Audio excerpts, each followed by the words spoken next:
Boa noite, pessoal. Hoje é dia 14 de março de 2023 e essa é a nossa aula de número 5 e essa é a parte única da nossa matéria Teologia do Novo Testamento. Então, nós entramos na semana passada em um assunto muito interessante, que é para falar a respeito da igreja na visão de Paulo. Então, estamos estudando, e esse tema é bem abrangente, diga-se de passagem, né, bem amplo, onde estamos vendo aqui, destrinchando, o que Paulo tinha em mente ao falar sobre a igreja, tá? Então, na semana passada, eu fui falando a respeito de várias coisas, não só Paulo, mas outros textos também, né? O Novo Testamento, como o texto de Atos e assim por diante. E o assunto da vez é a relação que há entre a igreja e Israel. Como o apóstolo Paulo, especificamente, ele enxerga e como que ele passa, né, para nós essa relação, né, esse ensinamento no que diz respeito à igreja e Israel. Bom, então, na semana passada, iniciei falando sobre a igreja em Atos, mostrando como que a igreja nasce vinculada ao judaísmo. A igreja não é uma organização dissociada do judaísmo, mas ela, aos poucos, vai ganhando corpo e vai ganhando seus próprios contornos, né? Então, inicialmente, ela é muito semelhante, tanto é que as práticas dos primeiros cristãos está relacionada exatamente às questões judaicas, como ir ao templo, fazer as orações e tudo aquilo que a religião judaica assim ensinava. No entanto, gradualmente eles vão rompendo com as sinagogas, com o templo e se tornam um movimento independente. No decorrer do tempo, a igreja vai tendo as suas próprias características, que são bem distintas do judaísmo em si, né? Para alguns teólogos, como Led, um dos motivos centrais em Atos dos Apóstolos é a explicação de como uma pequena comunidade de judeus em Jerusalém, que em todos os propósitos dificilmente poderia ser diferenciado do ambiente judeu, tornou-se uma comunidade gentílica na capital do império, completamente livre de todas as práticas judaicas. Então, essa é uma das formas que esse autor ele passa para nós de leitura, de interpretação do livro de Atos. Então, Led ele diz que eh, ele mostra que o livro de Atos dos Apóstolos demonstra, dentre outros objetivos, como que a igreja nasce do judaísmo, se desvincula dele pouco a pouco, ganhando seu corpo e chegando em Roma, né? Quando Paulo é enviado em Roma, lá e prega, né? Quando ele é preso e fica lá nessa casa recebendo as pessoas e prega o evangelho. Então, um dos objetivos é esse: é a igreja que vai saindo do judaísmo, vai criando ali a sua própria maneira e forma de se organizar até chegar na capital do império. Então, saímos de Jerusalém e alcançamos o mundo, literalmente um mundo conhecido ali na época, até então, tendo como Roma a principal capital. Então, saiu de judeus e tornou-se, ou agregou ainda a realidade dos gentios. Tá? Então, o livro de Atos, tendo esta perspectiva, ou se nós lermos sobre este olhar, sobre este prisma, nós de fato encontramos algumas passagens bíblicas que apontam para essa direção. Para a direção de quê? De uma ruptura, né? Uma ruptura daquilo que é o judaísmo para a construção daquilo que seria o cristianismo. E essa primeira ruptura, um dos primeiros sinais desse desligamento do judaísmo para criar a sua própria identidade, no livro de Atos, está com o ministério de Estevão. Estevão foi um dos 7 diáconos escolhidos pelos apóstolos para supervisionar a distribuição dos alimentos. E então, na fala de Estevão, nós encontramos, ou na acusação, né, que é feita a Estevão, nós encontramos que ele era acusado de falar contra o templo e contra a lei de Moisés. Então, se Estevão, que é um dos personagens importantes dentro do cristianismo que está se iniciando, fosse alguém que tinha por objetivo dar continuidade ao judaísmo, certamente ele zelaria para que ele não fosse interpretado de forma errada, para que na sua fala ele pudesse dar continuidade aos ensinamentos de Moisés. No entanto, não é que ele fala mal de Moisés de forma alguma, mas ele traz um ensinamento a partir da pessoa de Jesus Cristo que não é bem interpretado pelos judeus. Então isso demonstra que, pera lá, tem duas coisas aí se formando, né? Na verdade, uma já sólida, os judeus baseando-se em Moisés, e os cristãos agora tendo um novo tipo de ensinamento, que não necessariamente contradiz, mas que tem a sua própria vertente, que tem a sua própria maneira de pensar. Quem lê para mim o texto de Atos, capítulo 6, e versículo 13?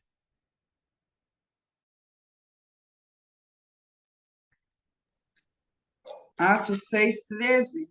Isso, Cris.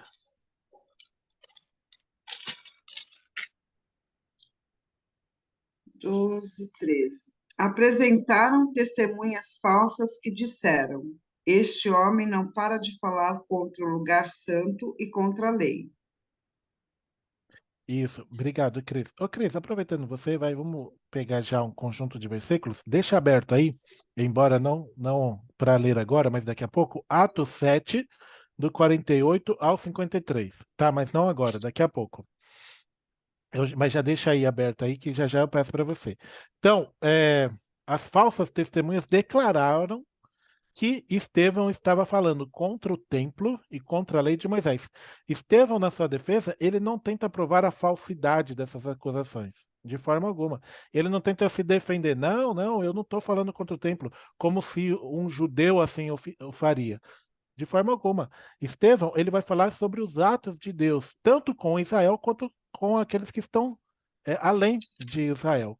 E vai dizer, no seu discurso, que Deus não está limitado ao templo. Então perceba que essas falsas testemunhas, ou seja, esses judeus, estavam acusando Estevão de falar contra o templo, quando na verdade Estevão estava dizendo que Deus não está limitado ao templo. Esse é o falar mal do templo. Os judeus achavam que não, a real Deus está só aqui no templo. Nada diferente dos nossos dias, não é verdade? Que tem gente que acha que Deus só se manifesta na igreja dele, não é assim? Não é nada diferente daquilo que a gente vive. Mas enfim, então Estevão está dizendo, não, Deus não se limita aqui ao templo, Deus está além. Deus não é uma propriedade de vocês, judeus. Deus não é uma propriedade que está aprisionada ao templo em si. Deus está além e Deus alcançou os gentios. Então a gente pode deduzir que Estevão é o primeiro a compreender, visão partidarista, né, pastor? É assim mesmo. Então Estevão foi o primeiro a compreender que a adoração no templo e a observação da lei de Moisés não eram mais necessárias para aqueles que estavam se convertendo ao cristianismo. Então, ele é o primeiro a ter essa clareza, essa compreensão. Não que, ao dizer isso, nós estamos isolando ou ignorando completamente a importância do templo e da lei, de forma alguma, até porque Jesus não nos mandou ignorar, mas há uma nova realidade. Cris, o texto de Atos 7, do 48 ao 53. Entretanto, o Altíssimo não habita em casas feitas por mãos humanas. Como diz o profeta, o céu é o meu trono e a terra é o estrado dos meus pés. Que casa vocês edificaram para mim, diz o Senhor? Ou qual é o lugar do meu repouso? Não é o fato que a minha mão fez todas as coisas? É até os 53, né? Isso, Cris. Homens teimosos e incircuncisos de coração e de ouvidos, vocês sempre resistem ao Espírito Santo. Vocês fazem exatamente o mesmo que fizeram com seus pais. Qual dos profetas os pais de vocês não perseguiram?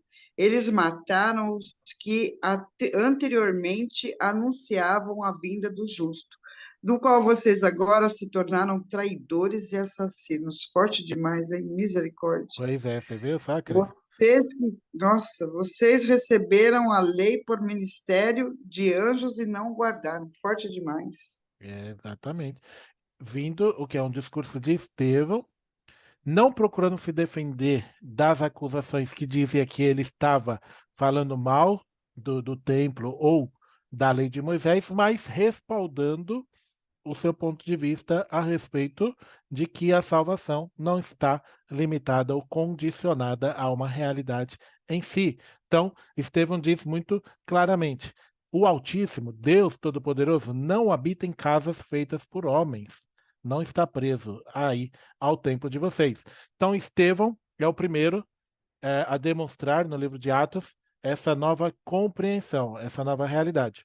O próximo dentro disso é o apóstolo Pedro, quando, em resposta à direção divina, à direção de Deus, quebra as suas convicções judaicas, quebra os seus protocolos, a sua religiosidade judaica e participa da comunhão com os gentios em Cesareia, quando Deus mostra para ele a visão em Atos 10, né, falando a respeito dos animais que eram impuros e que Pedro se recusa a comer porque ele jamais tinha se alimentado de animais impuros.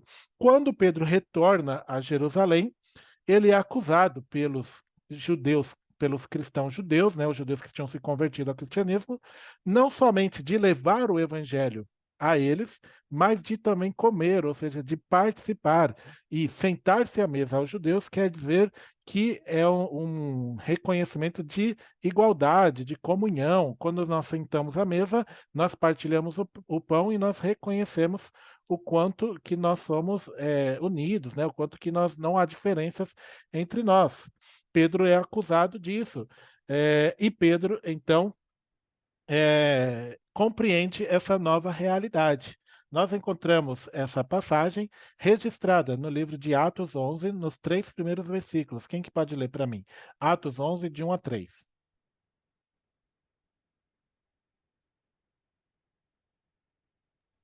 Atos 11, de 1 a 3. Isso. Chegou ao conhecimento dos apóstolos e dos irmãos que estavam na Judéia que também os gentios haviam recebido a palavra de Deus.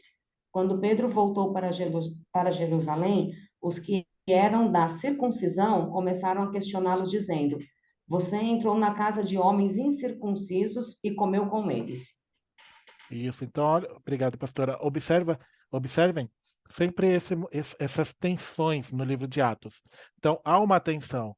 Agora, é claro que isso é normal de se esperar dentro de pessoas que sempre viveram, pensaram dessa forma e agora são incentivados a viver de uma outra maneira. Então, a tendência do ser humano, quando não conhece algo, é rejeitar aquilo que não conhece, né?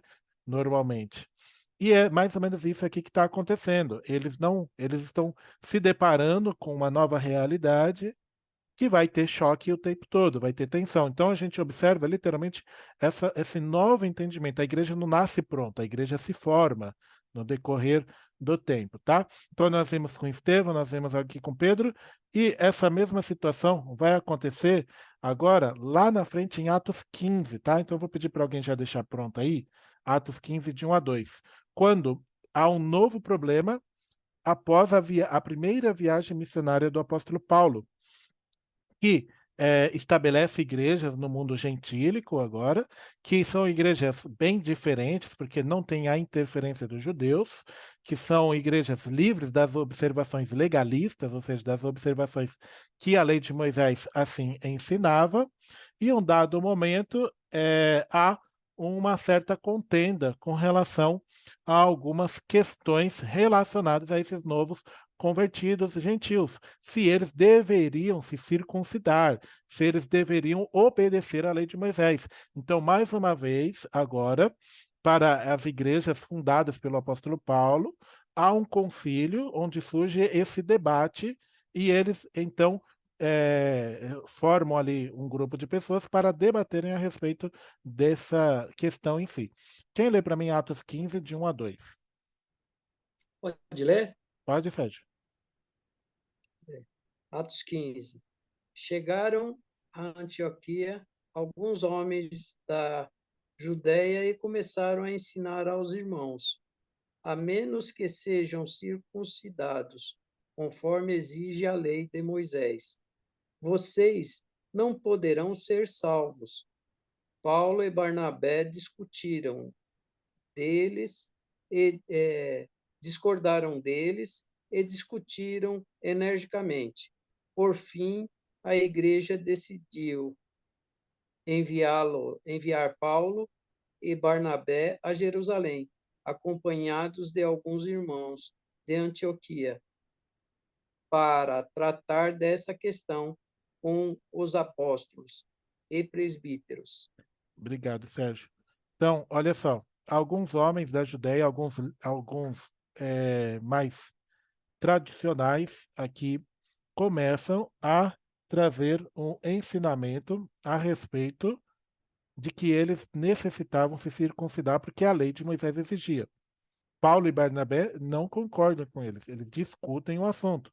Então, os irmãos resolvem enviar Paulo e Barnabé para Jerusalém, onde estava a nata, vamos dizer assim, dos apóstolos e dos judeus ali, para que a partir disso se formasse entrasse em consenso, né, a respeito desse determinado assunto. Então, o grupo mais conservador estava insistindo, eles deviam permanecer na lei, deviam permanecer aqui e se converterem. Esse grupo, principalmente, era representado pelos fariseus. Ó. Olha só, em Atos 15:5, eu leio esse texto aqui com vocês, ó, na sequência agora dos versículos que foram lidos pelo Sérgio, diz que alguns dos irmãos que pertenciam à seita dos fariseus se levantaram e disseram: é necessário que os convertidos gentios sejam circuncidados e guardem a lei de Moisés. Então, de alguma forma, os fariseus fizeram parte do início da história da igreja, conforme a gente vê aqui, ó, em Atos 15:5. Quem diria, não é verdade? Então, alguns fariseus estavam lá infiltrados. É verdade que mais causando do que ajudando, mas eles estavam ali, de alguma forma, ali trazendo algumas questões que para eles achavam importante. Mas Paulo e Barnabé debatiam a respeito disso, até que se chegou à conclusão, né, de que eles não necessitavam mais da circuncisão. Essa conclusão, deixa eu só pegar a passagem aqui para vocês, está no mesmo capítulo de Atos 15, no versículo. Só um minutinho, Sérgio. Deixa eu só pegar a passagem aqui. Acabei passando aqui. Atos 15, que está aqui, ó.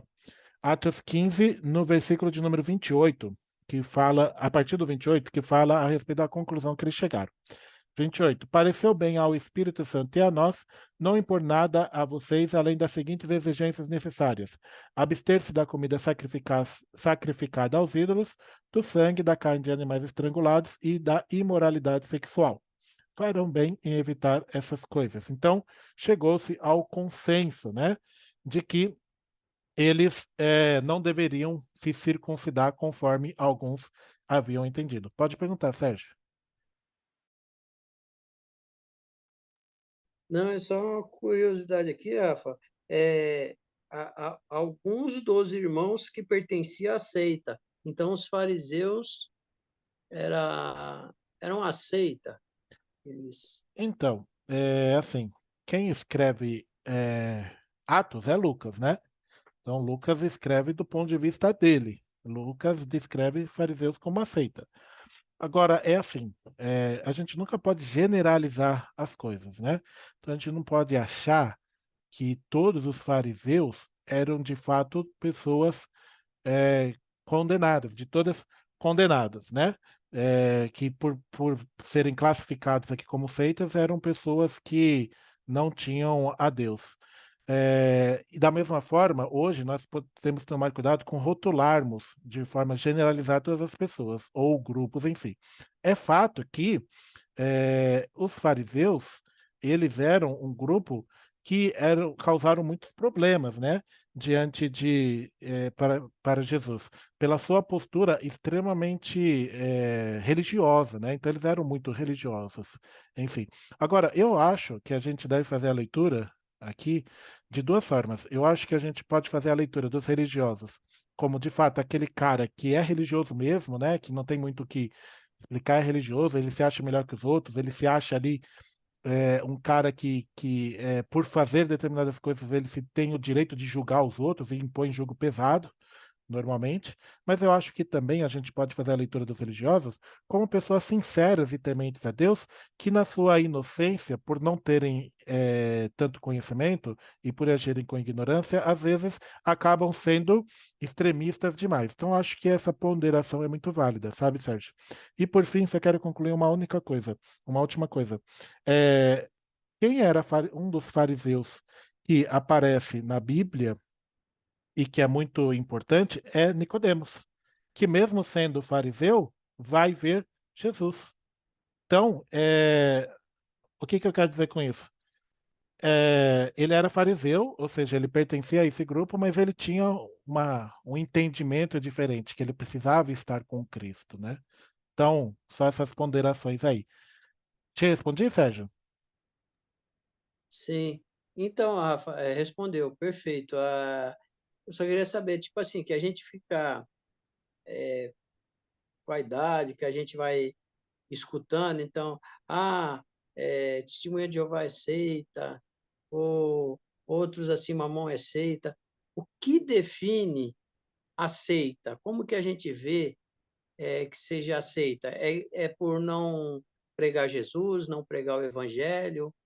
O que Não, denomina não isso? é o assunto da nossa aula, mas eu vou, como entramos aqui, eu vou só trazer uma rápida explicação, não vou me ater a esse assunto em si, tá, Sérgio? Mas é o seguinte, seita é caracterizada por se autodenominar como o único caminho para a verdade, né? Então, normalmente a seita se organiza em torno do ideais de um autor, de um líder, e eles se acham exclusivos, só eles têm a verdade. Partindo dessa concepção, nós temos não apenas outras religiões, mas muitas igrejas cristãs que podem ser caracterizadas desta forma também. Todo movimento, não importa qual seja, que se reúne em torno do ideal de um líder e que se acha exclusivista superior às outras, é seita. Basicamente isso, tá? Nós, enquanto igrejas, enquanto cristãos, não devemos achar que nós somos os detentores da verdade. Jesus disse em João 14,6: Ele é o caminho, a verdade e a vida. Ponto. Tá? A verdade não está em uma igreja, a verdade não está nas ideias de um líder, a verdade está em Jesus. Ponto. Tá? Essa é a nossa verdade. Perfeito, Beleza? perfeito, Rafa, obrigado. Nada. Bom, então vamos lá. Então, Deus trouxe os gentios para a nova vida, para a nova realidade. E não havia a necessidade de tornarem os gentios judeus novamente. Então, o concílio e todos os demais irmãos aí começam aí a entender essa nova condição de vida, né? Deus libertou, Deus trouxe salvação e não trouxe o aprisionamento a uma vertente religiosa, a um conjunto de regras e práticas. Na verdade, Deus nunca intencionou com que o homem fosse preso a um conjunto de regras, né? A lei não foi dada ao ser humano para que ele se aprisionasse a ela, mas a lei foi dada com outros objetivos, né? Para demonstrar que, de fato, o ser humano não consegue obedecer totalmente a Deus sem com que Deus esteja nele, né? E para demonstrar o quão sujo, quão pecaminoso o homem é em si, tá? Então, o livro de Atos, eu quero demonstrar para vocês o quanto que ele mostra essa tensão e o quanto que, à medida que ele mostra essa tensão, ele mostra uma nova realidade se formando. Os 15 primeiros capítulos de Atos mostram isso, tá? Então, judaísmo, cristianismo.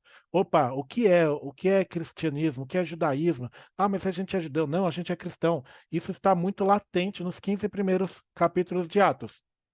Os últimos 13 capítulos, né, que Atos tem 28 capítulos, já demonstram uma ruptura um pouco mais clara entre cristianismo e judaísmo, entre igreja e Israel. E a gente observa exatamente nessa direção, até o apóstolo Paulo chegar em Roma, lá levando o evangelho, depois de 3 viagens missionárias que foram bem-sucedidas, levando o evangelho para principalmente os gentios, tá?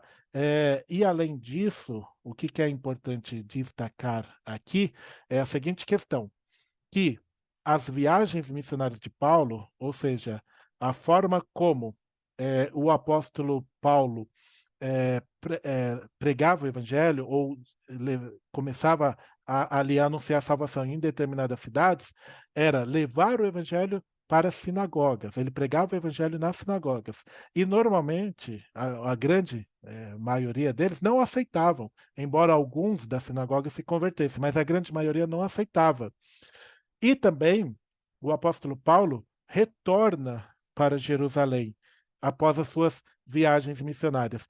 E ao voltar para Jerusalém, ele é rechaçado. Olha só, Atos 28, 28. Quem lê para mim?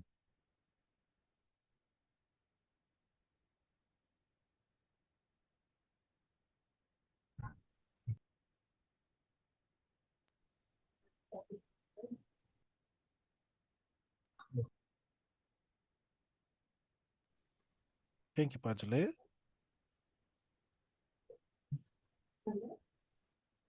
Atos 28, 28. Opa. E Paulo concluiu: portanto, fiquem sabendo que esta salvação que Deus oferece foi enviada aos gentios, e eles a ouviram. Isso. Então, olha só, esse versículo que a Cris leu, ele é importante na compreensão dessa leitura aqui. Paulo volta para Jerusalém, ele é rechaçado pelos líderes judeus em Jerusalém. Os líderes judaicos, fariseus e saduceus querem matar Paulo, é isso, fazem uma emboscada para pegar Paulo. Paulo apela para Roma e é enviado para Roma.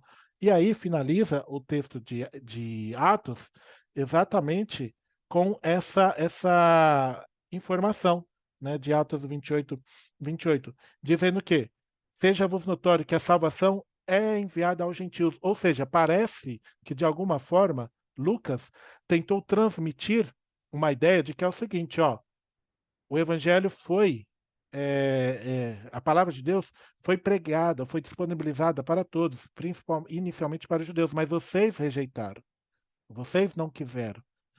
Então, como vocês não quiseram, e faz parte do plano de Deus com que os homens sejam salvos, então os gentios estão sendo alcançados. E não reclamem. É mais ou menos isso daí que o apóstolo Paulo está querendo dizer. Então, a igreja de Israel, nesse momento aqui, depois eu vou mostrar aqui para vocês outras relações entre a igreja e Israel, mas nesse primeiro momento eu quero mostrar para vocês essa ruptura, tá? Judaísmo e cristianismo. Momento de tensão, isso vai se formando, vai se dissociando até termos uma identidade própria no cristianismo, tá bom? Tranquilo aqui? Vocês querem fazer alguma pergunta? Tão de boa? Sérgio está conseguindo acompanhar aí, Sérgio? Tranquilo. Sim. Beleza. Bom, vamos lá. Agora, um recorte específico para compreender a igreja para o apóstolo Paulo. Tá? Então, um recorte aqui. A igreja para Paulo. Então, agora, Paulo é um dos grandes responsáveis pela organização da igreja. A partir dessa tensão relatada em Atos, nós encontramos, principalmente em Paulo, muitas informações, né, ou muitas instruções de como a igreja deveria se organizar e como que Paulo concebia e entendia a igreja em si. Então, a igreja para Paulo. A forma exterior da igreja, refletida nas epístolas paulinas, é basicamente a mesma refletida em Atos, apresentando poucas diferenças. A igreja se constituía de grupos de cristãos e estavam espalhados pelo mundo, tá? Então, vamos compreender melhor aqui um pouquinho isso daí. A forma como esses grupos que estavam espalhados pelo mundo se conectavam era por intermédio da autoridade apostólica. Então, os apóstolos eram os líderes dessa igreja, principalmente o apóstolo Paulo, né, desse mundo gentil, que estabelecia essa liderança central de todas as igrejas, né? O apóstolo Paulo reivindica essa autoridade, principalmente no texto na epístola, nas duas epístolas aos Coríntios, onde ele reivindica essa autoridade em contrapartida dos outros mestres, dos outros falsos mestres, ou dos outros super apóstolos, como ele assim diz, de forma irônica, que na verdade não eram apóstolos. Então nós temos o apóstolo Paulo exercendo a liderança nas igrejas cujos membros eram gentios, e Tiago exercendo a sua liderança também, principalmente na igreja de Jerusalém. No concílio de Atos 15, que é o texto que eu comentei com vocês agora há pouco, uma das pessoas que tem uma voz extremamente importante é Tiago. E Tiago parece ser o líder dessa igreja aqui em Jerusalém, tá? Bom, dado isso, então nós temos uma igreja que se centraliza na liderança dos apóstolos. Então, nós não temos um apóstolo para cada igreja. Nós não temos isso nesse momento aqui, né? A igreja de Corinto não tem um apóstolo que ficava lá. A igreja de Filipos não tem um apóstolo lá. Outra igreja não tem um apóstolo residente lá. Então, nós não temos aqui a forma como cada igreja se organizava em si, necessariamente, né? De forma eclesiástica ou de forma exterior, né? Nós não temos essa informação tão clara em si. Temos alguns indícios que foram apresentados na aula passada que nos dão a entender que essa igreja se organizava em torno das figuras de alguns líderes que eram levantados, seja pelo próprio apóstolo Paulo ou pela própria comunidade, como presbíteros, anciãos, bispos, né, que são termos aí que são sinônimos, possuem basicamente o mesmo significado. Além disso, nós temos algumas informações que nos mostram que a maneira como esta igreja inicialmente se reunia era não necessariamente a mesma para todas. Como, por exemplo, a igreja a igreja de Corinto, aparentemente, se reunia em um único lugar, como está escrito em 1 Coríntios 14, 23. Quem lê para mim? 1 Coríntios 14, 23.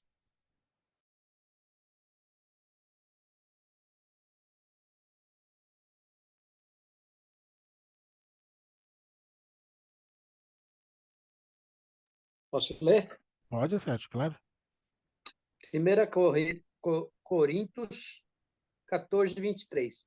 Ainda assim, se descrentes ou pessoas que não entendem essas coisas entrarem na reunião de sua igreja e ouvirem todos falarem em línguas, pensarão que vocês são loucos.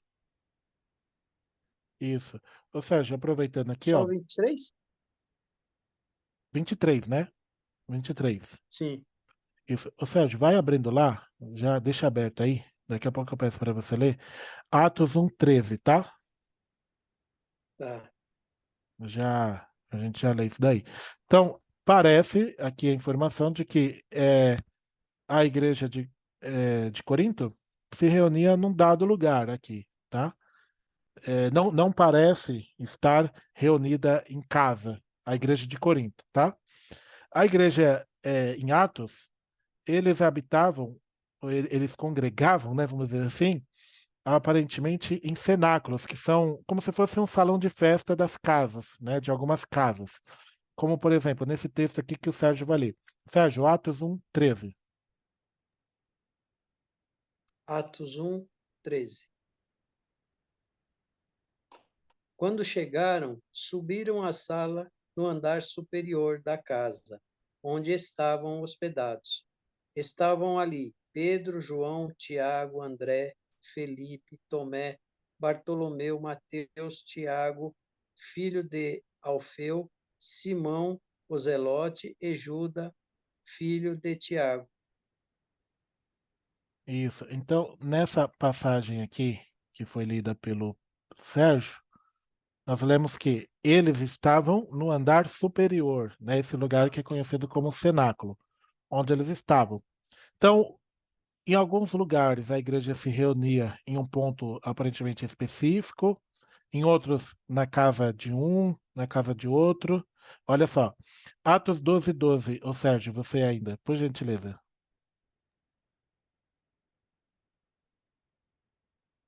Atos 12, 12. Isso.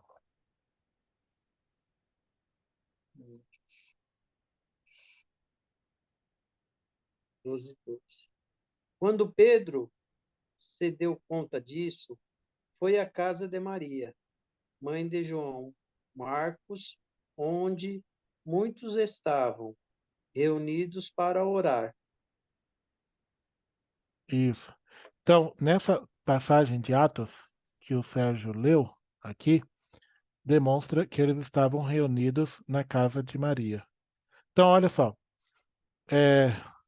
há alguns lugares que eles se reuniam, porém, parece que preferencialmente, devido à organização inicial deles, né, a forma como eles vão crescendo, inicialmente na casa das pessoas.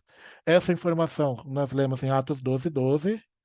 Nós temos diversas outras citações de irmãos que se reuniam em casas, como, por exemplo, Romanos 16:5. Eu leio esse texto aqui com vocês, ó.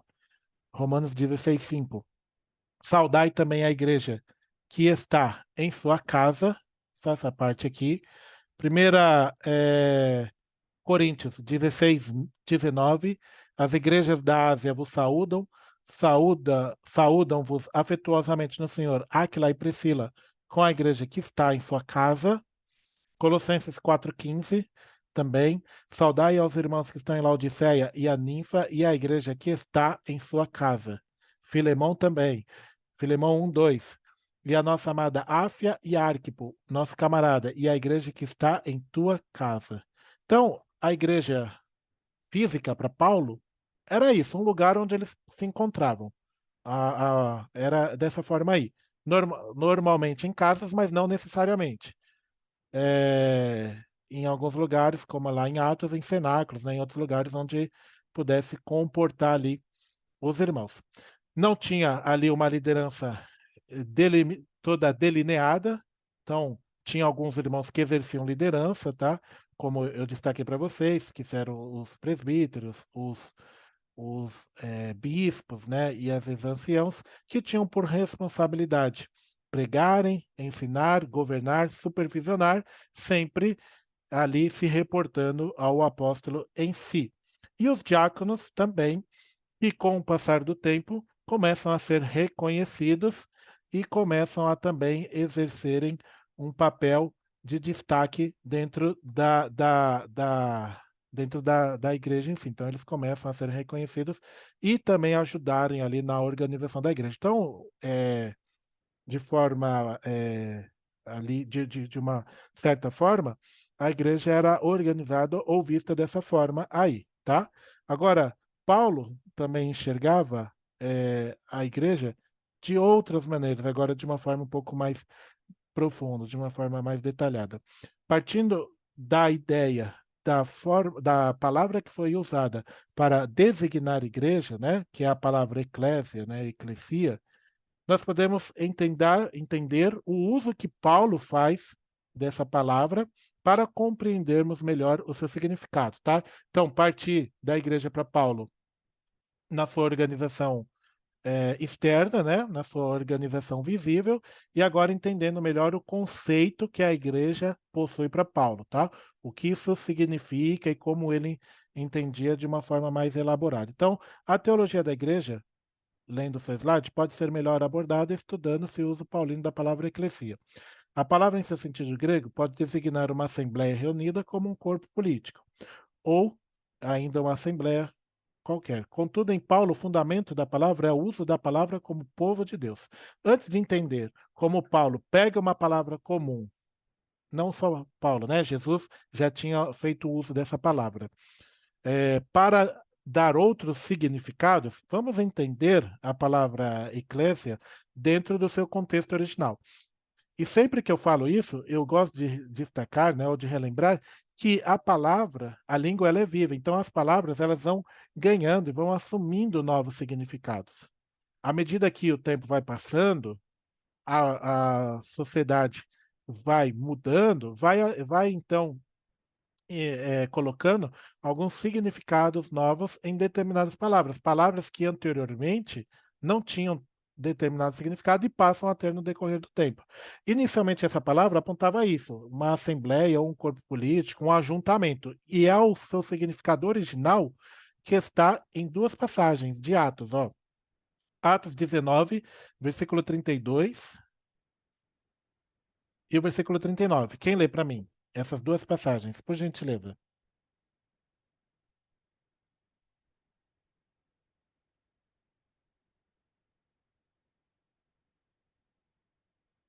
É Atos 19, Rafa? Isso, pastora. 19, Ok, 32 e 19, 39. 19:32. Aham, achei. Uns, pois, gritavam de uma forma. É isso, isso. Uns gritavam, pois, de uma forma, outros de outra, porque a assembleia tinha virado uma confusão, e na sua maior parte nem sabiam por que motivo estavam reunidos.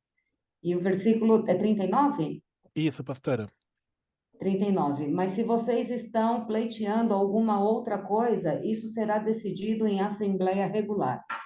Perfeito. Olha só, essas duas palavras aqui, que na tradução da pastora e na minha também, estão como ajuntamento no versículo 32 e assembleia no versículo 39, é a palavra eclesia, que nós traduzimos por igreja. Originalmente é isso. E aqui não tem nada relacionado ao entendimento que nós temos sobre igreja, né?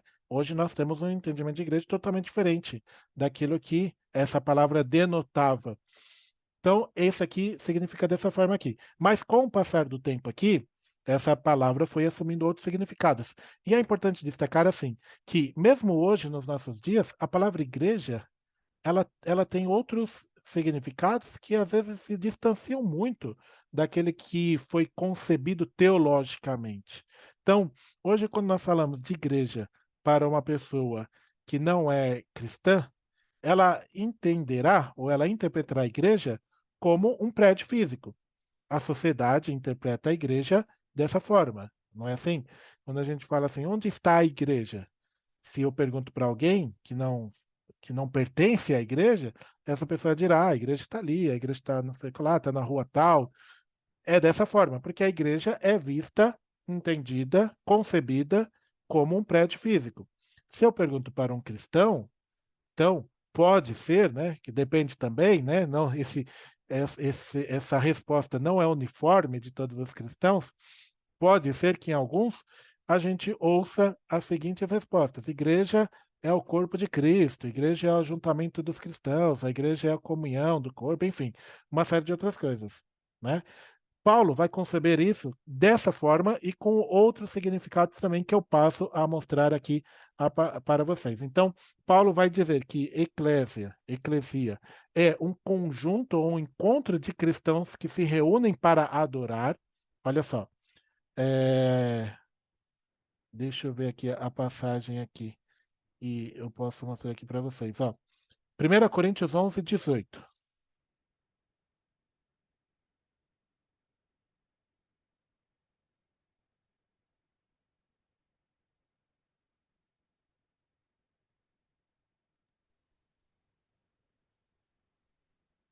Já, Pode ver, por favor. 1 Coríntios 11, 18. Em primeiro lugar, ouço que quando vocês se reúnem como igreja, há divisões entre vocês, e até certo ponto eu o creio. Perfeito, Fê. Então, eu só quero destacar essa primeira parte aqui, né? Claro que o contexto lá de Coríntios é de Paulo descendo a lenha neles, mas eu só quero destacar que eles estavam reunidos. Então, é isso aqui, quando ele se refere à igreja. Aqui, ele não está querendo se referir lá à assembleia, ou não está querendo se referir a ajuntamento, mas está querendo se referir ao encontro de cristãos. Então, igreja para Paulo é um encontro de cristãos para adorar a Cristo, para adorar a Deus. Mas não é só isso, né? A gente tem outros significados aí também que apontam para o significado da igreja. Ela pode ser associada tanto para esse encontro local, quanto para esse encontro mais universal.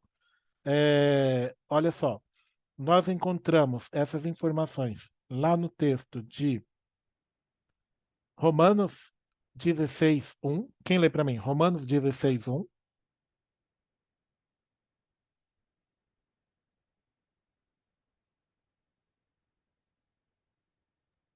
Romanos 16:1. Isso, Sérgio. Recomendo-lhes nossa irmã Febe, e que serve a igreja em Cesareia. Isso. Ô Sérgio, já lê aí para mim Colossenses 1:18. Então, enquanto o Sérgio fará a leitura, O texto de Romanos 16:1 aponta para igreja numa realidade local, igreja em Cesareia. Agora, o texto de Colossenses. É Colossenses que eu pedi? Né? Colossenses 1:18. Ele é a cabeça do corpo, que é a igreja. Ele é o princípio supremo sobre os que ressuscitam dos mortos. Portanto, ele é o primeiro em tudo. É, na sua tradução, não tem a palavra igreja, Sérgio?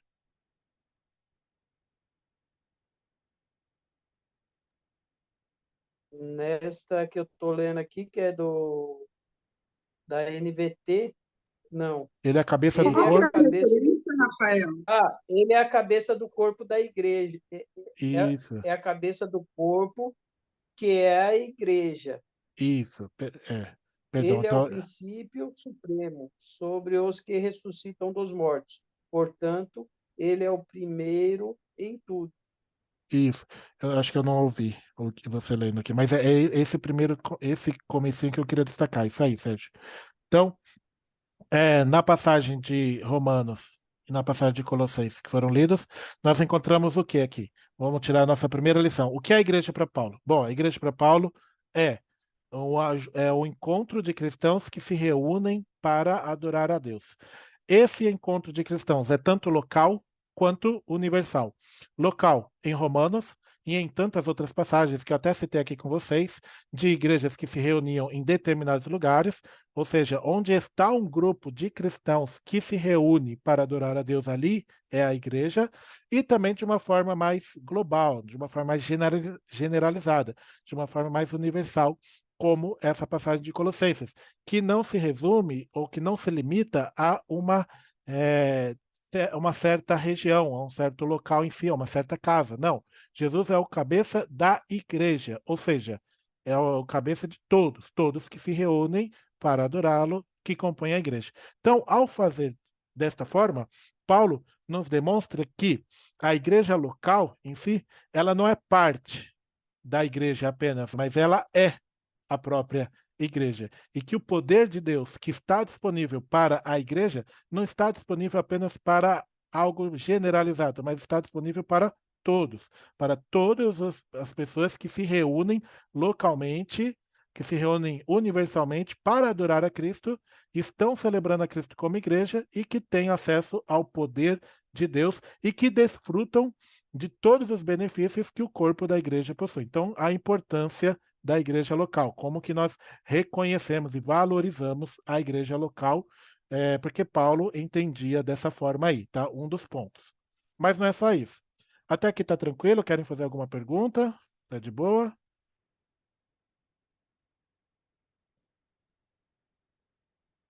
Tranquilo. Beleza. Então, a igreja é local, é global, e a igreja é o povo de Deus. Então, a igreja é o novo povo de Deus. O termo povo no pensamento bíblico tem muitas vezes um sentido técnico, que designa aqueles que estão em um relacionamento especial com Deus. Esse uso não é de modo algum exclusivo de Paulo, mas aparece com frequência no Novo Testamento. Na antiga dispensação, Israel era o povo de Deus. No entanto, a rejeição de seu Messias por parte de Israel leva à pergunta que Paulo faz em Romanos 11. Porventura, rejeitou Deus o seu povo? Né? É essa pergunta que Paulo faz em Romanos no capítulo 11. E Paulo vai argumentar a respeito deste assunto, né? Será que Deus rejeitou o seu povo, a saber, Israel? Através dos capítulos de número 9 ao capítulo de número 11 de Romanos. Então, de Romanos 9, 10 e 11, Paulo apresentará sua argumentação a respeito dessa questão aí, na qual deixa claro que a igreja se torna o novo povo de Deus. Lembrando ou resgatando o conceito de que povo implica em um conjunto de pessoas que têm relacionamento com Deus. E Paulo faz isso citando, por exemplo, o profeta Oséias para embasar a sua resposta. Oséias foi chamado por Deus em um contexto de infidelidade espiritual de Israel e é chamado por Deus para ter 2 filhos, se não me engano, né? Sendo que um dos filhos de Oséias deveria se chamar, traduzido, não sois o meu povo, né? Era assim que Deus orientou o profeta em Oséias 1, de 9 a 10, e Oséias 2, 23. Deus diz a ele que ele deveria tomar uma prostituta e ter filhos com ela e dar a eles o nome de não sois o meu povo, porque representava a realidade que Israel estava fazendo com Deus ao rejeitar o seu Deus. Em Oséias, essas profecias são aplicadas claramente a Israel, são aplicadas claramente ao povo que rejeitou, mas que um dado momento, lá na frente, por misericórdia a Israel, quando eles se arrependessem, eles seriam chamados novamente de povo de Deus. Então, Israel, por um tempo, foi chamado dessa forma por terem pecado contra o Senhor, por terem se rebelado contra o Senhor, mas em um certo momento, Deus iria restaurá-los como povo. Paulo faz uso dessa citação agora para aplicar não a Israel, mas para aplicar a quem? A igreja, aos gentios. Olha só, Romanos 9, 24 e 25. Quem lê para mim? Romanos 9, 24 e 25.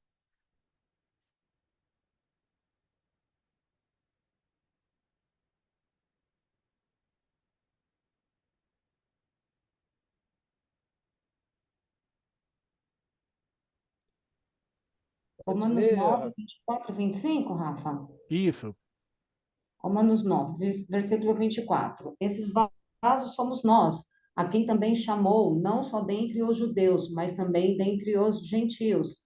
Como também diz em Oséias: chamarei de meu povo ao que não era meu povo, e de amada a quem não era amada. perfeito, pastora. Olha só, o que eu quero trabalhar aqui em vocês. Então, exatamente o contexto que eu falei para vocês.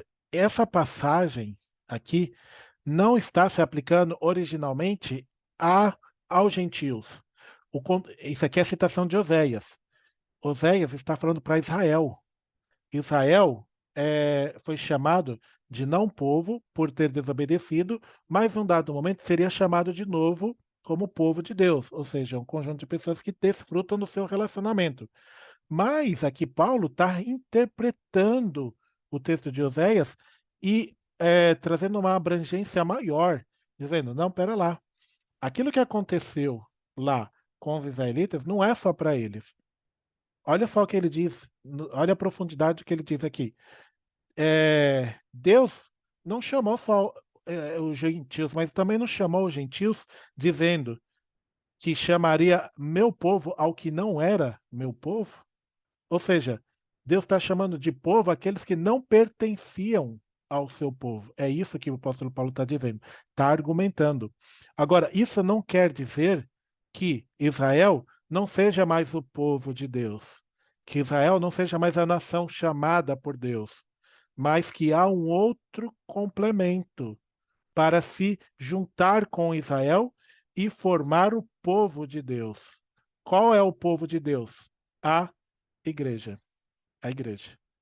A igreja é o novo povo de Deus, que se soma a Israel como aqueles que desfrutam deste relacionamento com Deus. Então, isso nos leva a essa discussão aqui, ó. Paulo distingue entre o Israel empírico, aquele que é os judeus em si, né? Os israelitas, e o Israel espiritual, entre o povo como um todo e o remanescente fiel. Paulo diz em Romanos 9, 6, perdão. Romanos 9, 6. Paulo diz assim: nem todos que são de Israel são israelitas. O que Paulo está querendo dizer? Paulo está querendo contrastar que nem todos que nasceram em Israel, que fazem parte do povo de Deus, pertencem ao povo de Deus. Nem todos aqueles que deveriam ter um relacionamento com Deus, que nasceram em Israel, são israelitas. Nem todos eles entendem o verdadeiro sentido de desfrutarem desse relacionamento, porque eles rejeitaram a Deus. Olha só, Romanos 2, 28 e 29.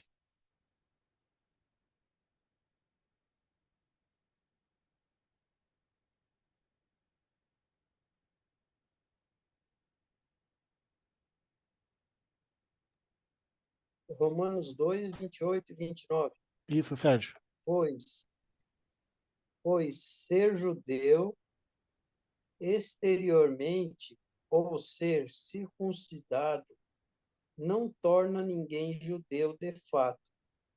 Judeu verdadeiro é quem é no íntimo, e circuncisão verdadeira é a do coração, feita pelo Espírito, e não pela letra da lei, recebendo assim a aprovação de Deus e não das pessoas. Perfeito, Sérgio. Então, Paulo conclui o seu pensamento dizendo: é judeu, ou seja, relaciona-se com Deus, não aquele que é exteriormente, não aquele que acha que se relaciona com Deus por meio de um conjunto de práticas. Não é uma circuncisão, não é uma marca no seu corpo que determina que você pertence a Deus.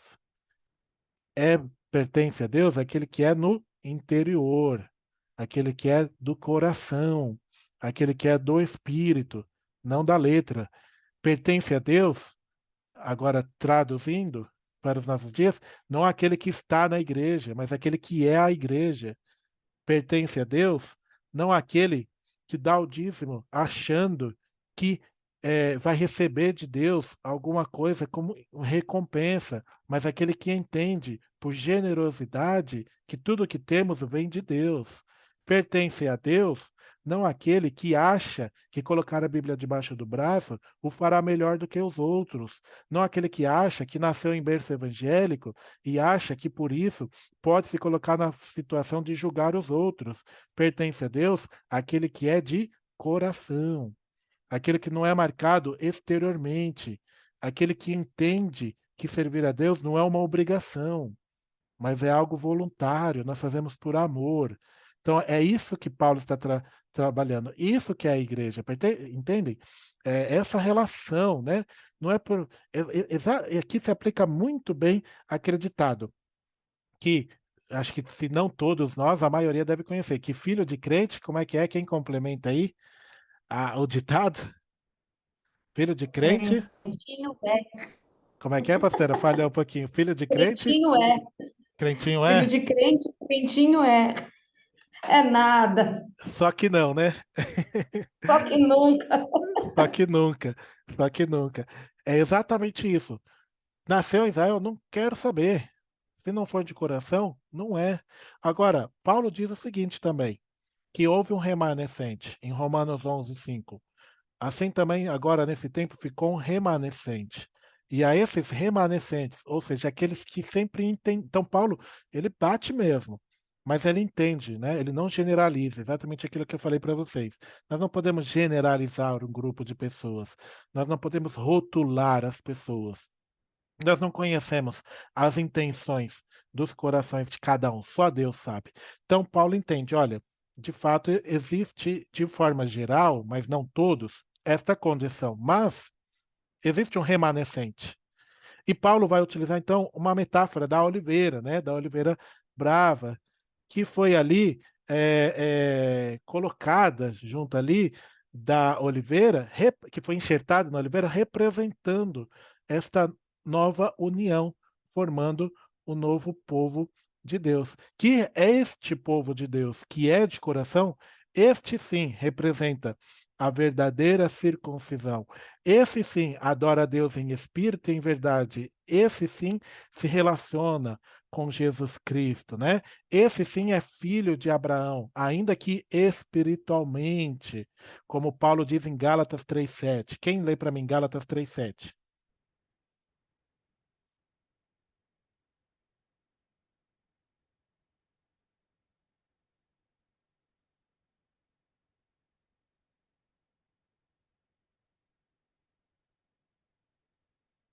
Gálatas 3:7. Isso. Logo, os verdadeiros filhos de Abraão são aqueles que creem. Então, os filhos de Abraão são não aqueles que descendem fisicamente, mas aqueles que descendem espiritualmente. Então, o Israel espiritual de Deus é a igreja que está inserida nessa realidade, né? Que está inserida nessa condição aí agora. Nós somos, então, esse Israel espiritual de Deus. Entenda Israel como povo pertencente a um relacionamento exclusivo com Deus. Então, Paulo via dessa forma, né? Então, olha a complexidade disso. É bem complexo, né? Diga-se de passagem. É bem amplo o entendimento que Paulo traz. E a construção que ele traz, né? Falando em construção, diga-se, essa construção aqui não é nada é, pequena também, né? Diga, Sérgio. Aí ele fala que logo os verdadeiros filhos de Abraão são aqueles que creem. Então, não sendo nascido lá em Israel, mas crendo, somos os verdadeiros filhos de Deus. Isso aí, Sérgio. Todo aquele que de coração, certo? Reconhece e vive essa nova realidade. Mas tem que ser de onde, Sérgio? No coração, não No exteriormente. coração. Isso aí. Todo aquele que de coração entende essa nova condição. Então, Paulo ainda entende, ó, a visão da igreja para Paulo é muito complexa, né? Eu estou tratando aqui boa parte do que Paulo fala e ainda nem encerramos, tem outros assuntos ainda pertinentes à forma como Paulo entendia a igreja. Então, Paulo entendia a igreja também como templo de Deus. É outra metáfora que Paulo usa que demonstra que a igreja verdadeira Israel utilizando-se ali do templo, né?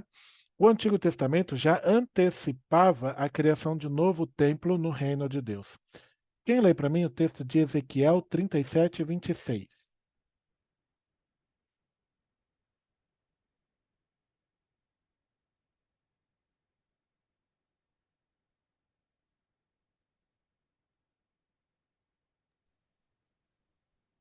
Rafa, posso ler? Claro, pastora.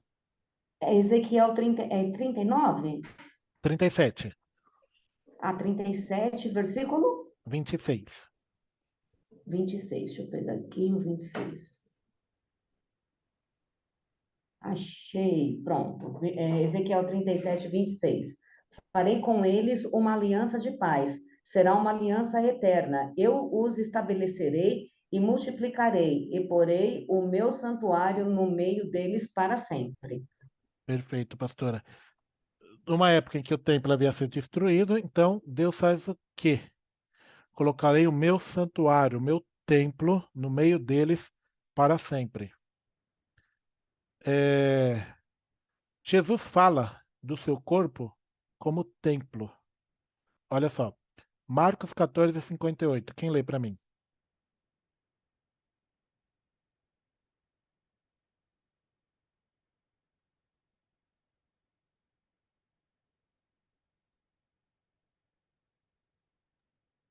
Marcos 14, 58. Isso, Sérgio. Nós ouvimos dizer: destruirei este templo feito por mãos humanas, e em 3 dias construirei outro, não feito por mãos humanas.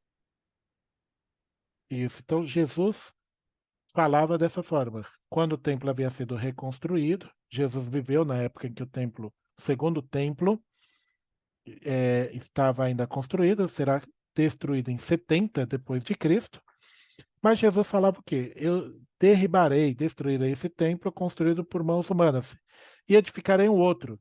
É claro que essa fala de Jesus não foi de toda entendida ou plenamente compreendida pelos primeiros ouvintes, que entendiam que seria literalmente um novo templo, um templo novo que seria erguido num dado momento.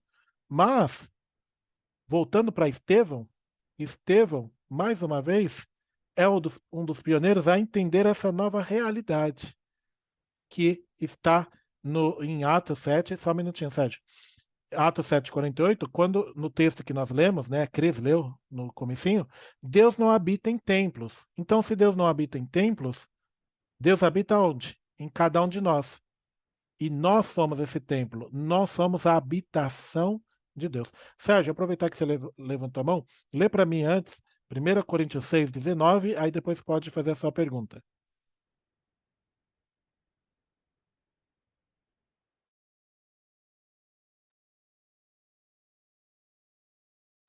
Primeira Coríntios 6:19. Isso. Vocês não sabem que que seu corpo é o templo do Espírito Santo que habita em vocês, e lhes foi dado por Deus?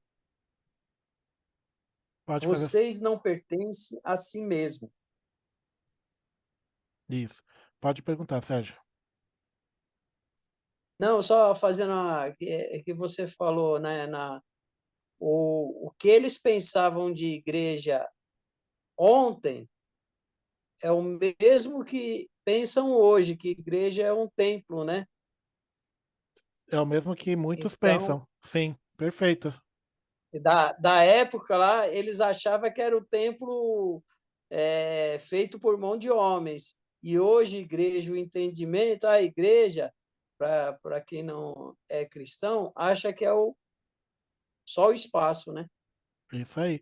É muito mais do que um espaço físico. Aliás, eu diria que é tudo mesmo. Também, vai, também um espaço físico, mas não necessariamente. Está num espaço físico, né? Mas o espaço físico em si não quer dizer nada. É isso aí, É que Sérgio. conforme você vai falando, aí você falou da igreja, do pensamento que hoje o pessoal tem como igreja, quem não é cristão pensa hoje que a igreja, né, é um espaço. E aí você falando que eles, conforme Jesus citou, né, que ele destruiria o templo e construiria em 3 dias, eles pensavam que era o templo feito por mão de homens mesmo. Isso. Perfeito, perfeito. Então, Paulo vai trazer essa realidade.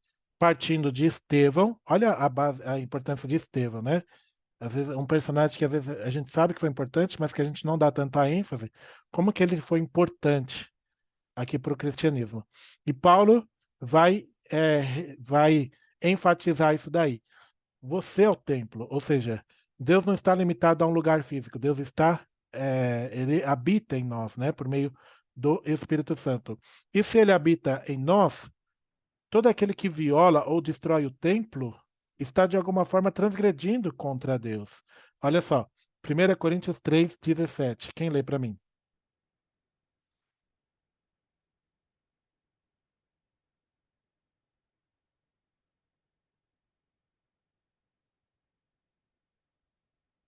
1 Coríntios 3:17, Rafa? Isso, pastora. Vamos lá. Se alguém destruir o santuário de Deus, Deus o destruirá, porque o santuário de Deus, que são vocês, é sagrado. Nossa, Tá vendo aí, pastora? pois é. Recebe essa. Recebe essa, toma aí essa. Quer mais? Toma. E olha a importância. Por que é sagrado ou por que é santo? Porque Deus habita em nós. Então, o nosso corpo, que nós não valorizamos ou que nós intentamos contra aquilo que Deus está, né? Deus habita. Então, nós somos o templo, nós somos a habitação de Deus. Nós somos esta nova realidade onde Deus está.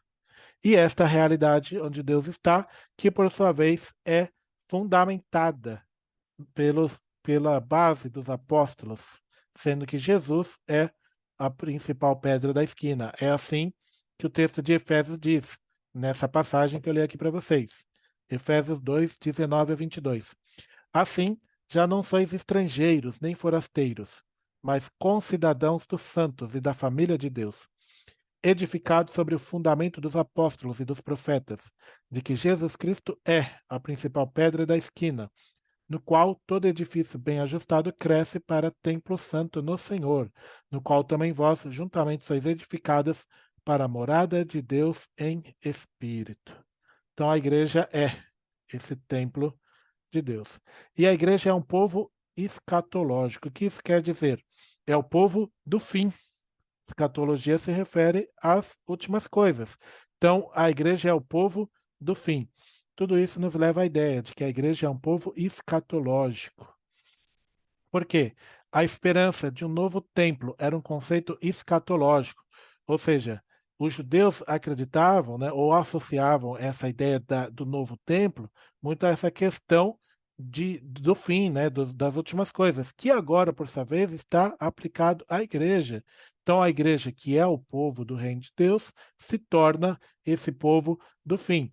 E isso possui dois significados, sendo um deles que estão destinados a herdar o reino de Deus em sua consumação escatológica, ou seja, nós temos um significado que nós desfrutaremos da eternidade com Deus.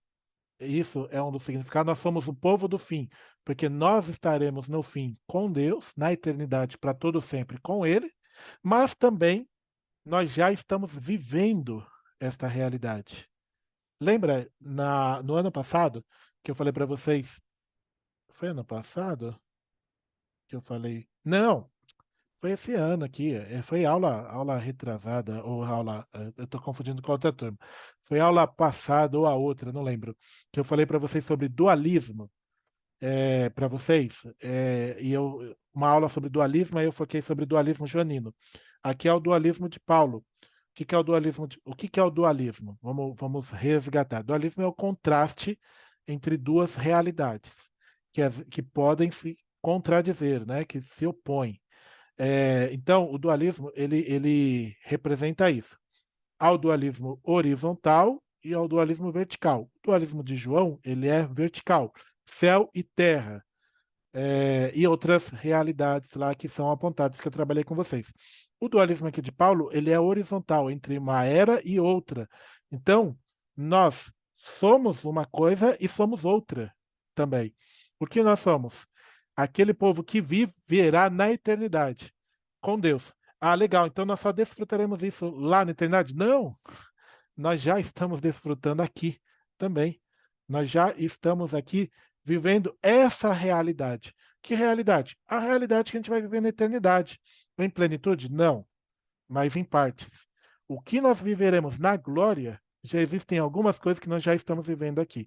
Isso é um povo escatológico. Nós viveremos no fim, sendo que nós já estamos vivendo algumas dessas coisas agora.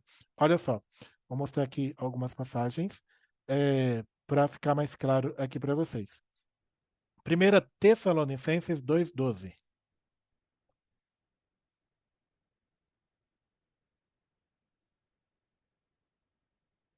Quem que pode ler? Tessalonicenses 2,12. 2:12. Isso, Cris. A fim de serem condenados todos os que não creram na verdade, mas tiveram prazer na injustiça. 1 Tessalonicenses 2,12, Cris? 1 Tessalonicenses 2:12. Uai, peraí. Ué, estou na Bíblia errada? Segunda carta de Paulo aos Ah, você está Tessalonicenses. na segunda. É a primeira. Ah, é na Eu, primeira. eu É a falei. primeira, Cris. Agora, eu não sei se eu falei errado. Ô, Sérgio, É a primeira. da primeira, 2:12. Exortando, consolando e admoestando vocês a viverem de uma maneira digna de Deus, que os chamas para o seu reino e a sua glória. Cris, eu acho. Peraí.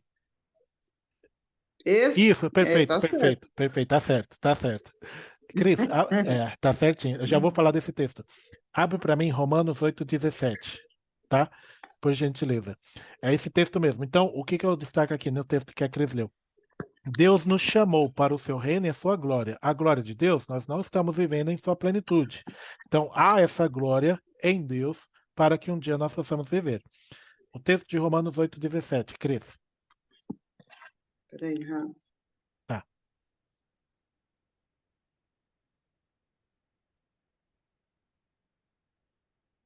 Romanos 8:17.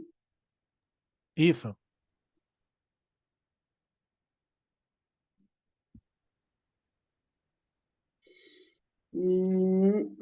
Se somos filhos, então somos herdeiros, herdeiros de Deus e co-herdeiros com Cristo.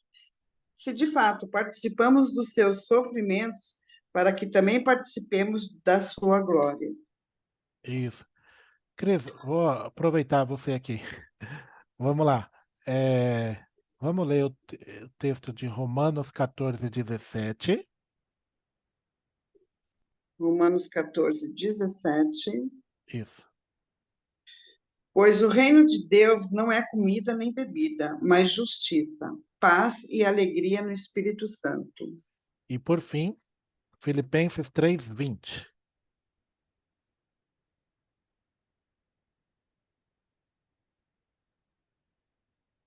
3:20. A nossa cidadania, porém, está nos céus, de onde esperamos ansiosamente o Salvador, o Senhor Jesus Cristo. Glória a Deus, aleluia.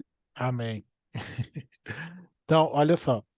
Essas passagens que foram lidas aqui pela Cris demonstram essas duas realidades. O texto de... Cadê aqui o texto? De 1 Tessalonicenses 2:12 e o texto de Romanos 8:17 e Filipenses 3:20 apontam para uma realidade além da nossa existência. Muito claramente, Filipenses 3:20, dizendo: a nossa cidade não está aqui, nossa cidade está nos céus, onde nós esperamos o Salvador. A nossa vida está lá, nele. Mas, de uma forma onde Paulo também se expressa em Colossenses, não, em... Cadê o texto aqui que eu pedi? Aqui, ó, Romanos 14:17, nos antecipa que o reino de Deus não é comida ou bebida, mas justiça, paz e alegria no Espírito Santo. Essa paz, essa alegria, você já desfruta, ou você pode desfrutar aqui, em vida. Então, o reino de Deus é o porvir e o que já está acontecendo. É o que você viverá, mas é o que você já desfruta. Então, esse é o reino de Deus. Essa é a igreja para Paulo. Olha o tanto de coisa. Talvez nem dê tempo de hoje, mas vamos lá. Continuar mais um pouquinho aqui. A igreja para Paulo tem também a questão importantíssima da presença do Espírito Santo, que ganha o aspecto escatológico, ou seja, o aspecto do fim, que é visto no fato de que a igreja é criada pelo Espírito. E a presença do Espírito Santo demonstra um fato escatológico, né? Sendo assim, a igreja ela tem o próprio Espírito Santo operando, atuando, concedendo diversos dons, batizando, juntando num só corpo. Então, nós já temos experimentado aqui esta ação sobrenatural de Deus em nós. O Espírito Santo forma o corpo de Cristo. O Espírito Santo prepara a noiva para o noivo. Na igreja, para Paulo, não pode haver um cristão isolado, porque o Espírito Santo forma esse corpo que é um conjunto de outros irmãos.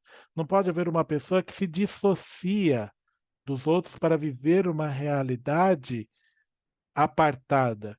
O Espírito cria um corpo da qual todos nós somos membros uns dos outros. O Espírito cria um corpo na qual nós nos unimos ao próprio Cristo. E esta união constitui o seu corpo. Esta união forma para Deus esta realidade e nos aponta para uma característica extremamente importante: a comunhão. A comunhão do corpo de Cristo é algo extremamente importante e relevante para Paulo. Então, se nós podemos definir, ou se há uma palavra, dentre outras, que não seja a única, que pode definir igreja para Paulo, é também comunhão. Agora, é interessante ver como que a comunhão está relacionada com todos os aspectos que foram trabalhados até aqui. Então, a comunhão é uma marca distintiva que diferencia a igreja de outros grupos. Agora, esta comunhão, ela não é apenas algo que os seres humanos podem desfrutar baseado nas suas próprias habilidades ou capacidades. É superior à comunhão humana ou o prazer que as pessoas com a mesma ideia a respeito de coisas encontram na presença uma das outras. É muito mais do que ir a um lugar onde eu encontro pessoas que têm algo em comum comigo. É muito mais do que ir a um lugar onde eu consigo conversar com pessoas que falam a mesma língua que eu. É muito mais do que a comunhão que uma religião pode proporcionar. É uma comunhão que o Espírito Santo cria. E como é o Espírito Santo quem cria, essa comunhão, por sua vez, ela possui vínculos extremamente fortes. Não é à toa que os relatos de Atos dos Apóstolos nos demonstram exatamente que os primeiros cristãos vendiam tudo o que tinham e ajudavam uns aos outros, porque nada era seu em particular. Então, essa comunhão que o Espírito Santo cria, é essa comunhão forte que faz com que nos consideremos irmãos, que faz com que nos consideremos pertencentes ao mesmo corpo. A passagem de 2 Coríntios 13, 14 nos demonstra algo nesse sentido. Quem lê para mim 2 Coríntios 13, 14?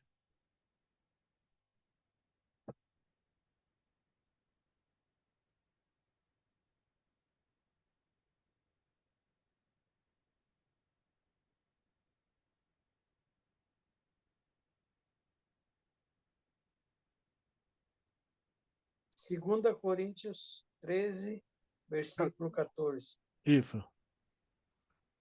Que a graça do Senhor Jesus Cristo, o amor de Deus e a comunhão do Espírito Santo seja com todos vocês. Amém. É a bênção apostólica. Lê também, o Sérgio, Filipenses 2:1.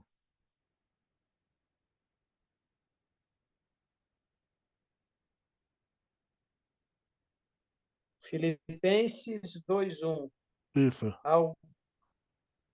Há alguma motivação por estar em Cristo? Há alguma consolação que vem do amor? Há alguma comunhão no Espírito?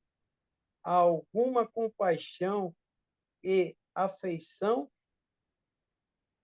Essa passagem que foi lida, esses dois versículos que foi lido pelo Sérgio, segundo alguns estudiosos, deveria ser traduzida da seguinte forma.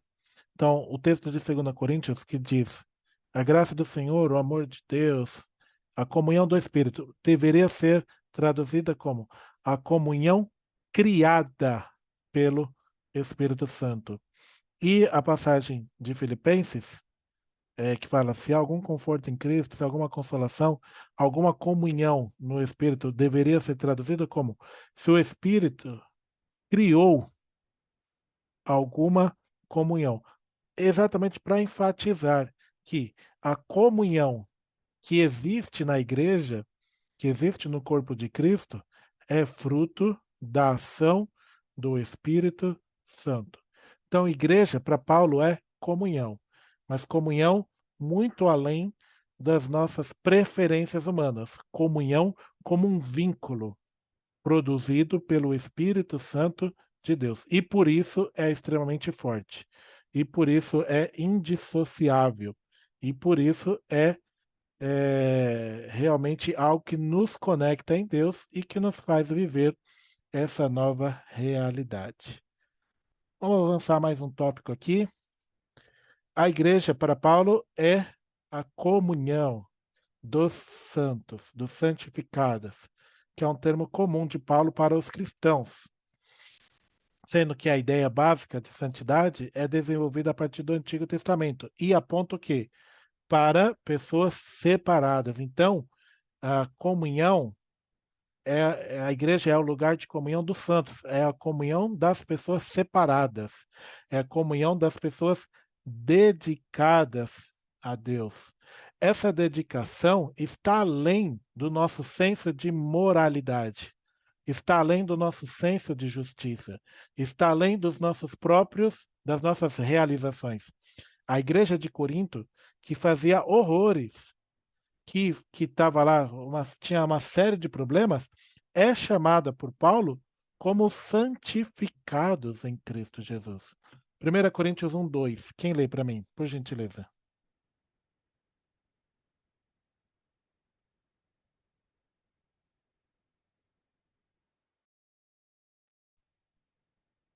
Legal. Pode. 1 Coríntios 1, 2, né? Isso. A igreja de Deus que está em Corinto, aos santificados em Cristo Jesus e chamados para serem santos, com todos os que, em toda parte, invocam o nome de nosso Senhor Jesus Cristo, Senhor deles e nosso. Isso. Obrigado, Fê. Então, olha só. Mesmo essa igreja, que para nós é uma igreja moralmente e teologicamente errada, né? É uma igreja que é santificada por Jesus. Eu não, claro que ao dizer isso, o apóstolo Paulo não está querendo justificar ou passar pano ou querer ou concordar com os erros dos coríntios. Mas Paulo diz que mesmo aqueles que aos olhos humanos não têm condições alguma, aqueles que são desprezados, aqueles que estão numa condição de erro, são santificados quando estão em Cristo Jesus. São separados, passam a ter uma vida dedicada e consagradas somente a Ele. Bom, bastante coisa, né? Vocês viram que hoje a gente falou só sobre igreja. Eu vou encerrar por aqui e não finalizamos, né? Para termos uma ideia do pensamento de Paulo. Isso aqui é só, não esgota o assunto, ainda tem outras coisas a serem tratadas e a riqueza de tudo isso, né? Querem trazer algum complemento ou fazer alguma pergunta? Um complemento que eu dou é que está parecendo culto, não está parecendo aula. Que bom, Cris. Que bom, que Tá bom. demais, tá dando no fígado, no baço. Velho, tô saindo moído das aulas, viu? De Então tá, verdade. tá uma luta de boxe, então, Cris. Nossa, tá muito bom, maravilhoso. Deus é bom demais. Amém, amém. Glória a Deus por isso. Amém. Então, Ah, só- maravilha. Fê, quer falar alguma coisa? Abrir o microfone? Não, só para comentar relacionado à questão da igreja, né? É muito, assim, surreal você pensar a influência gigantesca que Paulo teve, né? Principalmente ali no tocante à construção, né? Aliás, o seu uso, né? Através da alcançar os gentios. E o contexto, né? De onde ele vivia, na conversão de Paulo, né? Uma conversão muito forte, assim. Tem até um amigo meu que discutia. Ele me contou esses dias que eu ouvi o sistema dele por completo. E muito igual. Tanto que eu chamo ele de Paulo agora, né? Que é muito parecido. Foi uma conversão instantânea, de verdade, né? Assim, que ele teve um encontro com Jesus, muito surreal, mas outro dia eu conto. E é muito lindo, porque, assim, realmente a comunhão, né? Agora, tratando do final do assunto da aula, é uma coisa que muitas pessoas que estão, digamos, entre aspas, no mundo, né? Questionam de como a igreja é unida, né? Eu já ouvi vários comentários como esse. Eu sei que a gente tem, né, infelizmente, alguns exemplos ruins nesses últimos tempos, mas muitos destacam essa comunhão, literalmente, essa união, né, que eles falam. A união, né, dos cristãos. E quando um chora, todo mundo chora junto, quando um se alegra, todo mundo se alegra junto, e ali um se esforçando para poder ajudar o outro, a sofrer, a cuidar, ter o zelo ali. Então, uma coisa que eu já ouvi de várias pessoas que não são cristãos ainda, mas que admiram essa comunhão da igreja. E eu acho isso muito real, porque realmente a gente olhar com a nossa limitação humana não faria sentido algum, né? Se não fosse por Deus, através do Espírito Santo. Perfeito, Fê. Aproveitando a sua fala e um pouquinho da colocação da Cris, então quero trazer uma breve provocação aqui para nós, mas uma provocação boa para a gente refletir. Todos nós pertencemos a realidades de igreja aqui, né? Todos nós congregamos. E aí e boa parte, se não todos aqui são líderes ou desempenham alguma função de liderança. Aí o que eu pergunto é assim, se a igreja, né, se eu pudesse sintetizar o que nós vemos hoje, eu diria assim, a igreja é fruto do Espírito Santo. Então ela é fruto da ação do Espírito Santo. Quando o Espírito Santo age, ele produz essa comunhão. Será que aí as igrejas que nós vivemos, ou que nós experimentamos hoje, elas manifestam essa comunhão, elas evidenciam que de fato nós entendemos e nós compreendemos que nós pertencemos uns aos outros de forma que nós devemos nos amar verdadeiramente? E se isso não acontece, e é a ação do Espírito Santo, por que nós nos desgastamos com os nossos próprios esforços? Essa é a provocação que eu quero destacar. Por que que nós nos preocupamos em ter, não que isso seja errado em si, eu não estou dizendo que seja errado nós promovermos ações que visam a comunhão do corpo de Cristo.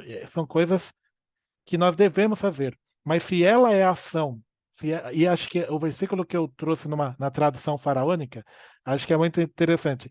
A comunhão criada pelo Espírito. Se a comunhão é criada pelo Espírito, porque eu acho que essa é minha responsabilidade como pastor. E não me coloco na dependência de Deus para que o Espírito crie essa comunhão. Mais uma vez, isso não exime a nossa responsabilidade, pastor ou líder, de promover tudo que está ao nosso alcance para gerar comunhão no corpo de Cristo. Mas a responsabilidade de criar a comunhão é dele. E nós muitas vezes nos colocamos à frente.